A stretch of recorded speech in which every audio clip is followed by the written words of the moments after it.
Idol, wala na kami.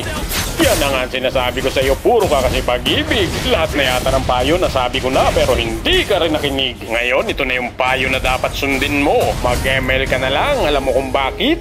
Halika rito, ipapaliwanag ko sa'yo. Sa ML, kapag nag-pick ka ng hero kung wala namang ibang gagamit, siguradong makukuha mo yan. Pero kapag yung tao pinili mo, napakahirap makuha kahit hindi naman nakaban. Yang jowa mo, kapag araw-araw kayong magkasama, siguradong magsasawa yan sa'yo. Ang ML, hindi magsasawa sa'yo kahit magdamag maghapon ka pang maglaro. Kayo naman girls, binibigyan ba kayo ng mga jowa nyo ng flowers saka ng Toblerone? Ay, sa ML, kahit talo ka, bibigyan ka ng chocolate ni Munton. Yang jowa mo, lagi na lang galit sa'yo, ang bilis maubos ng pasensya. Nako sa ML, magbuo ka ng enchanted talisman, hindi ka mauubusan ng mana. Yang jowa mo, kapag may ibang lakad, hindi nagte-text, hindi nagchat-chat, hindi siya nagpapaalam sa'yo. Si Munton, kapag may binabago sa laro, laging nag-update sa'yo. Kaya naman, mag-ML ka na lang, yan ang mapapayo ko sa'yo. Habulin mo na lang yung star kaysa habulin yung maling tao. Kapag may jowa ka, bata ka mag-overthink, lalong manghihina ka. Sa ML, magbata ka sa rank game, siguradong lalakas ka. Okay lang sa ML kahit paglaruan mo siya ng paglaruan. Kapag pinaglaruan mo si ML, hindi ka niya paglalaruan. Pero kapag feelings ng jowa mo ang iyong pinaglaruan, baka paglaruan ka din niya tapos sa huli, ikaw pa yung masasaktan. Sa ML, napakaraming hero na pwede mong pagpilian. Yung jowa mo na hindi nagbabago ng ugali, yan lang ang pwede mong pagtyagaan. Yung jowa mo, habang tumatagal, manlalamig na sa'yo. Sa ML, habang tumatagal, mag-iinit ka talaga, pati baterya ng cellphone mo. Kapag nag-aaway kayo ng jowa mo, kung ano-anong matututunan mong masasakit na salita. Sa ML, kapag may masasakit na salita, minumute niya kagad, hindi niya hayaang makita mo pa.